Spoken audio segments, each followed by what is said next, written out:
Hello दोस्तों, नमस्कार। मैं प्रतिभा पांडे स्वागत करती हूँ आपके अपने यूट्यूब चैनल स्टोरी जोन प्रतिभा में। तो दोस्तों, आज हम आपके लिए लाए हैं कि कैसे बने श्री गणेश जी एक दंत।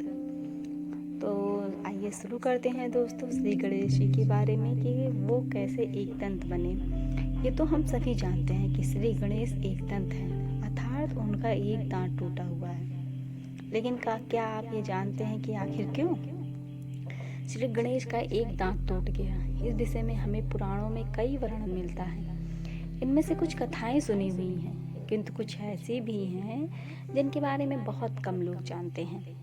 श्री गणेश के दांत टूटने के पीछे जो सबसे प्रसिद्ध कथा है वो है उनका भगवान परशुराम से युद्ध। इस कथा का वर्णन हमें गणेश पुराण में मिलता है। कथा के अनुसार जब परशुराम जी ने कर्तव्य वीर अर्जुन का वध किया तो उसके बाद वे महादेव के दर्शन हेतु कैलाश आए।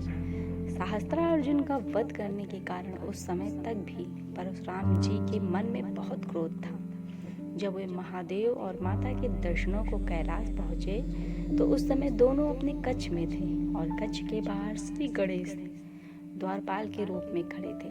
तब परशुराम जी ने श्री गणेश से भोलेनाथ को उनके आगमन की सूचना देने को कहा, किंतु श्री गणेश ने उनसे दोनों की विश्राम तक प्रतीक्षा करने को कहा। परशुराम जी ने बार बार आग्रह किया, किंतु श्री गणेश जी नहीं माने। तब गणपति के इस हाथ से जामाग्नि का क्रोध बढ़ गया और उन दोनों में घोर युद्ध होने लगा। दोनों बहुत देर भांति भांति के अस्त्र शस्त्रों से युद्ध करते रहे, किंतु युद्ध का कोई परिणाम नहीं निकला। अंत में कोई और उपाय न देखकर परशुराम जी ने श्री गणेश पर अपना अमोघ परशु चला दिया। क्योंकि उन्हें वो परशु स्वयं महादेव ने दिया था, इसलिए श्री गणेश ने उसका कोई विरोध नहीं किया और उसके प्रहार से उनका एक दांत टूट गया। उधर कोलाहल बढ़ते देखकर माता और महादेव कक्ष से बाहर आए। तब माता ने श्री गणेश को आहत देखा तो उनके क्रोध का ठिकाना न रहा। उधर श्री गणेश की ऐसी दशा देखकर और माता का क्रोध बढ़ता देखकर परशुराम जी को भी अपने भूल का भान हुआ और उन्होंने माता से बार बार क्षमा मांगी। तब महादेव ने माता से उन्हें क्षमा कर देने को कहा, क्योंकि वो भी उनके पुत्र समान ही थे। क्षमादान पाने के बाद परशुराम जी ने प्रसन्न होकर श्री गणेश को एक दंत नाम दिया। साथ ही उन्होंने अपनी समस्त युद्ध विद्या भी उन्हें प्रदान की। तो दोस्तों, इस कथा के अतिरिक्त जो सबसे प्रसिद्ध कथा है वो महाभारत से जुड़ी हुई है। ये तो हम सभी जानते हैं कि महाभारत की रचना महर्षि वेदव्यास ने की थी, किंतु उसे लिखा था श्री गणेश ने। जब ब्रह्मा जी की आज्ञा और महर्षि वेदव्यास की प्रार्थना पर श्री गणेश महाभारत के लिखने के लिए तैयार हुए तो उन्होंने एक शर्त रख दी कि एक बार उन्होंने लिखना आरंभ किया तो वे ग्रंथ के समाप्त होने तक रुकेंगे नहीं। यदि महर्षि व्यास के श्लोक समाप्त हुए तो वे ग्रंथ वहीं रोक देंगे। तब महर्षि वेद व्यास ने भी एक शर्त रख दी कि वे श्लोकों को पूरी तरह समझने के बाद ही लिखें। इस विषय में एक कथा हमें भविष्य पुराण में भी मिलती है। अब महाभारत की अनवरत लेखनी आरंभ हुई, किंतु श्री गणेश के लिखने की गति इतनी अधिक थी कि बार बार कलम टूट जाती। इससे उनके द्वारा लगाए गए शर्त में भी व्यवधान उत्पन्न होने लगा।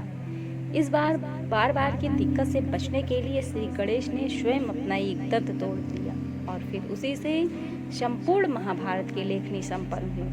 और इस विषय में एक कथा में भविष्य पुराण में भी मिलती है। उसके अनुसार एक बार भगवान कार्तिकेय स्त्री और पुरुषों के उत्तम लक्षणों पर एक ग्रंथ लिख रहे थे। उस समय खेल खेल में श्री गणेश अपने बड़े भाई को बार बार परेशान करने लगे, जिससे उनकी एकाग्रता भंग होने लगी। तब चिढ़कर कार्तिकेय जी ने श्री गणेश का एक दांत तोड़ दिया। जब महादेव को इसके बारे में पता चला तो उन्होंने उस दांत को श्री गणेश को लौटाने को कहा। तब कार्तिकेय जी ने उन्हें वो दांत तो लौटा दिया, किंतु एक शर्त भी रख दी कि उन्हें सदैव उस दांत को अपने साथ रखना होगा। तभी से श्री गणेश अपने साथ एक हाथ में वे दांत धारण करने लगे। आपने भी श्री गणेश जी की मूर्ति में उन्हें अपना एक दांत पकड़े अवश्य देखा होगा। कालांतर में उसी दांत से श्री गणेश ने महाभारत महाकाव्य को पूर्ण किया था। इस संदर्भ में हमें एक कथा श्री गणेश और चंद्रदेव की भी मिलती है।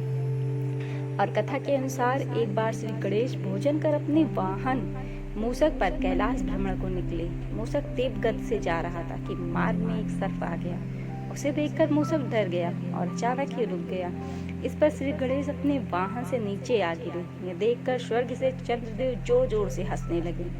उधर जब श्री गणेश संभले तो सबसे पहले तो उन्होंने उस सर्प को एक कमर धनी की भांति अपने कमर पर बांध लिया। फिर चंद्रदेव को हंसते देखकर उन्होंने क्रोध में आकर अपना एक दांत तोड़ा और उसे चंद्र पर प्रहार किया।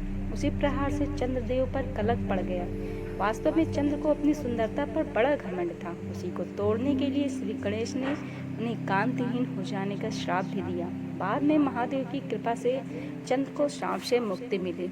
तो दोस्तों, आपको हमारे द्वारा बताई गई यह कहानी श्री गणेश के एकदंत होने की कैसी लगी, आप कमेंट में ज़रूर बताइएगा। और हो सके तो हमारे चैनल को लाइक शेयर सब्सक्राइब जरूर करिएगा। और हाँ दोस्तों, लास्ट में बेल आइकन दबाना बिल्कुल मत भूलिएगा। धन्यवाद दोस्तों।